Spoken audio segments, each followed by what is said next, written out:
እመቤታችን ለቅዱስ ኤፍሬም፣ ለቅዱስ ያሬድ፣ ለአባ ሕርያቆስ እንደገለጠችላቸው ለኛ ሚስጥሩን ትግለጽልን።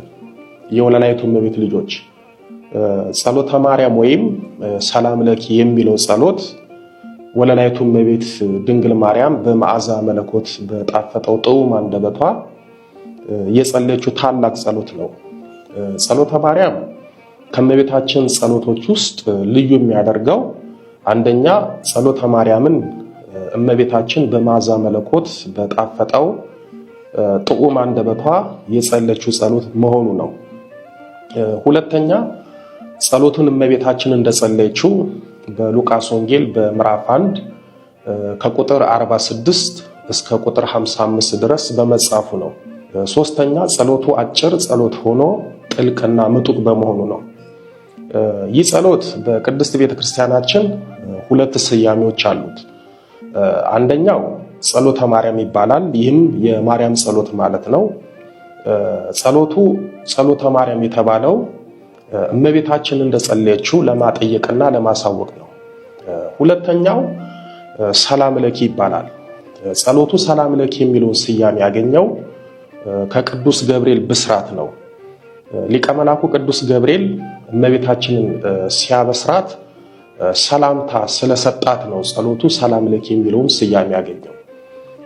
ነገር ግን በግዕዙ ሰላም ለኪ እንዘ ንሰግድ ንብለኪ ማርያም እምነ ናስተበቅዋኪ እምአርዌን አዊ ተማይጸነብኪ በንታና ምኪ ወያቄም አቡኪ ማህበረን ዮም ድንግል ባርኪ ወይም በአማርኛው እናታችን ማርያም ሆይ ሰላም ላንቺ ይሁን እያል እንሰግድልሻለን፣ እንማልድሻለን፣ ከአዳኝ አውሬ ታድኝን ዘንድ ተማጽነንብሻል። ስለ እናትሽ ስለ ቅድስት ሐና ብለሽ ስለ አባትሽ ስለ ቅዱስ ኢያቄም ብለሽ ድንግል ማህበራችንን ዛሬ ባርኪልን የሚለውን የደረሱት ወይም የጸለዩት አጼ በእደ ማርያም ናቸው። ታሪኩ እንዲህ ነው። ኢትዮጵያዊ ንጉሥ አጼ በእደ ማርያም በእመቤታችን በመታሰቢያ በዓል ቀን ለማስቀደስ ወደ እመቤታችን ቤተክርስቲያን ይገባሉ። በዕለቱም የሚቀድሰው አንደኛው ካህን ይጎድላል። ይህንን የተመለከቱት አጼ በእደ ማርያምም ንጉሥ ብቻ ሳይሆኑ ካህንም ስለነበሩ ቅዳሴው ለምን ይታጎላል ብለው በጎደለው ካህን ገብተው ቅዳሴውን እንዳይታጎል ቅዳሴውን ለማሟላትና ለመቀደስ ልብሰ መንግስታቸውን አውልቀው ልብሰ ተክህኖ ለብሰው ቅዳሴ ገቡ። ልክ ቅዳሴው ሊጀመር ሲል ከመንበሩ ስር የሚፈልቅ ለምዕመናን የሚታደል የተቀደሰ ውሃ ወይም ጠበል ነበረ። አጼ በእደ ማርያምም ያንን የተቀደሰ ውሃ ሲመለከቱ ከዛ ከተቀደሰ ውሃ ውስጥ ትልቅ እባብ ነበርና ያ እባብ ሲወጣ አይተው ደነገጡ። እመቤታችንንም እመቤቴ ሆይ በአንቺ የመታሰቢያ ዕለት ቅዳሴውን እንዳይታጎል ብዬ ቅዳሴውን ለማሟላት ቅዳሴ ገባሁት፣ ተዳፍሬ ይሆን? በመቅደስሽ ውስጥ ካለው ከተቀደሰው ውሃ ውስጥ እንዴት ይሄንን እባብ አየሁት? ምንም እንኳን ኃጢአተኛ ብሆን እባቡ እኛን ነድፎን ቅዳሴው ሊታጎል አይገባም ብለው በእመቤታችን ስዕል ፊት ሰግደው ወይም ወድቀው ሰላም ለኪ እንዘ ንሰግድ ንብለኪ ማርያም እምነ ናስተበቅዋኪ እምአርዌን አዊ ተማይጸነብኪ በንታና ምኪ ወያቄም አቡኪ ማህበረን ዮም ድንግል ባርኪ እናታችን ማርያም ሆይ ሰላም ላንቺ ይሁን እያል እንሰግድልሻለን፣ እንማልድሻለን፣ ከአዳኝ አውሬ ታድኝን ዘንድ ተማጽነንብሻል። ስለ እናትሽ ስለ ቅድስት ሐና ብለሽ ስለ አባትሽ ስለ ቅዱስ ኢያቄም ብለሽ ድንግል ማህበራችንን ዛሬ ባርኪልን ብለው ጸልየው እመቤታችንን ተማጸኗት። አጼ በእደ ማርያም እናቴ ማርያም ሆይ ሳይሆን እናታችን ማርያም ሆይ ብለው ጸሎት የጀመሩት አብሯቸው የሚቀድሱትንና የሚያስቀድሱትን ምዕመናን ወክለው ነው። ማህበራችንን ዛሬ ባርኪልን ብለው የጨረሱት ቅዳሴውን ባርኪልን ሲሏት ነው። አጼ በእደ ማርያም በዚህ ምክንያት ሰላም ለኪን ጸልየው ወይም ደርሰው እመቤታችንን ከተማጸኗት በኋላ እባቡ ያለበትን ያንን የተቀደሰ በመስቀላቸው ቢባርኩት ያ እባብ ጠፍቶላቸዋል። እሳቸውም እመቤታችንን አመስግነው ቅዳሴውን ቀድሰው ቅዱስ ሥጋውንና ክቡር ደሙን ተቀብለው ለምዕመናንም አቀብለዋል። እንግዲህ ሰላም ለኪ የሚለው ጸሎት በዚህ መልኩ ነው የተደረሰው ወይም አጼ በእደ ማርያም የጸለዩት።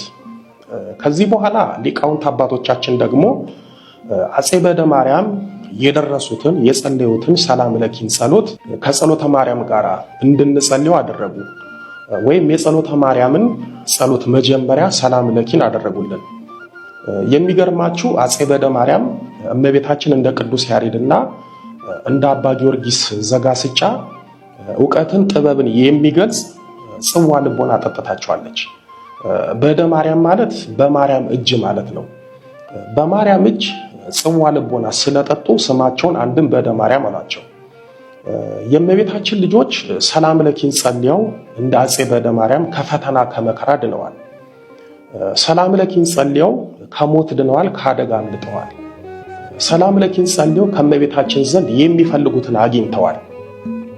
የወለላይቱ እመቤት ልጆች እመቤታችንን በሰላም ለኪ ጸሎት ሰላም ለኪ ወይም ሰላም ላንቺ ይሁን ስንላት እሷም የልጄና የኔ ሰላም ከናንተ ጋር ይሁን ትለናለች። በሰላም ለኪ ጸሎት እመቤታችንን ሰላም ለኪ የሚላት ሰው እንደ ቅዱስ ገብርኤል ለእመቤታችን የሰላምታ እጅ መንሻ እያቀረበላት ነው፣ ወይም እንደ ቅዱስ ገብርኤል እያመሰገናት ነው። በጸሎተ ማርያም እመቤታችንን ሰላም ለኪ ስትሏት እንደ ቀላል እንዳታዩት። ምክንያቱም እመቤታችንን በአፈ ገብርኤል እያመሰገናችኋት ነውና።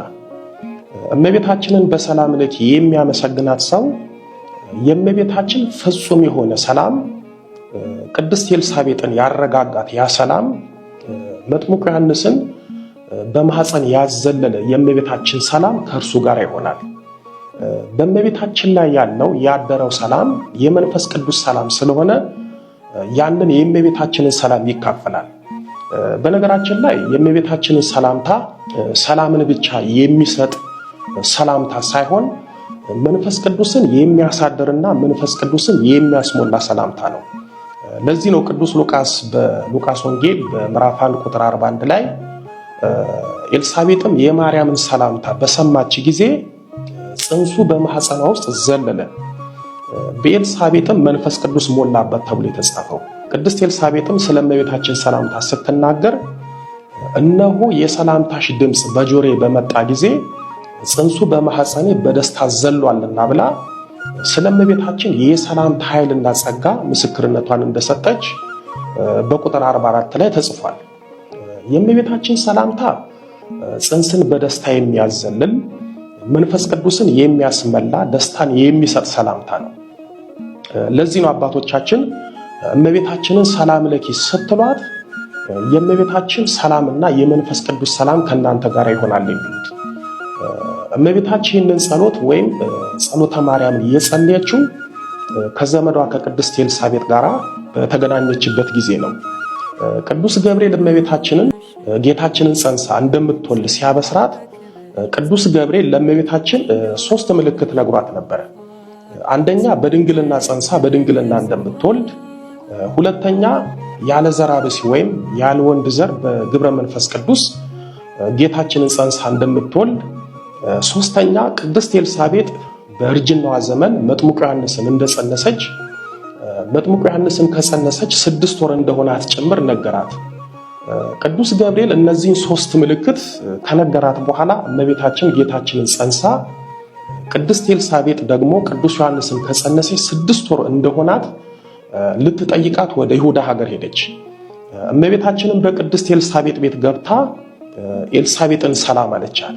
በዚህን ጊዜ ቅዱስ ሉቃስ በምዕራፍ 1 ከቁጥር 46 እስከ 55 ላይ የጻፈልንን እመቤታችን ጸሎተ ማርያም የተባለውን ጸሎት ጸለየች። ጸሎቱም ማርያምም እንዲያለች ነፍሴ ጌታን ታከብረዋለች ብሎ ጀምሮ ለአብርሃምና ለዘሩ ብሎ የሚያጠቃልለው ነው። ሌላው ጸሎተ ማርያም ጸሎት ውዳሴ ማርያም ከመጸለዩ በፊት የሚጸለይ ጸሎት ነው። ወይም የውዳሴ ማርያም ጸሎት መክፈቻ ወይም መግቢያ ጸሎት ነው። አንድ ኦርቶዶክሳዊ ሰው ውዳሴ ማርያም ከመጸለዩ በፊት እመቤታችንን ሰላም ለኪ ብሎ ጸሎተ ማርያምን አድርሶ ነው ውዳሴ ማርያም የሚጸልየው። ለምሳሌ በተጣበበ ጊዜና ሁኔታ ውስጥ ሆናችሁ ወይም ሙሉ ውዳሴ ማርያም ለመጸለይ ሰዓት ባይበቃችሁ በመጀመሪያ ጸሎተ ማርያም ጸልያችሁ ነው የዕለቱን ውዳሴ ማርያም የምትጸልዩት። በስማም ብላችሁ ጸሎት ጀምራችሁ ጸሎት ሃይማኖትን ባትጸልዩ እንኳን ጸሎተ ማርያምን ጸልያችሁ ነው ውዳሴ ማርያም የምትጸልዩት። ልብ ካላችሁ በቤተክርስቲያን ቅዳሴና ማህሌት ሲያበቃ ቅዳሴ የቀደሱትና ማህሌት የቆሙት አባቶች ውዳሴ ማርያም ይታደላቸውና ይጸልያሉ። ውዳሴ ማርያም ከመታደሉ በፊት ጸሎተ ማርያምን ነው የሚጸልዩት። ስለዚህ እናንተም ምንም ብትቸኩሉና ጊዜ ብታጡ ውዳሴ ማርያም ከመጸለያችሁ በፊት ጸሎተ ማርያምን ጸልያችሁ ከዛ ውዳሴ ማርያምን ጸልዩ። እንደነገርኳችሁ ጸሎተ ማርያም ከሌሎቹ ከእመቤታችን ጸሎቶች ልዩ የሚያደርገው እመቤታችን በመዓዛ መለኮት በጣፈጠው ጦም አንደበቷ የጸለየችው ጸሎት በመሆኑ ነው።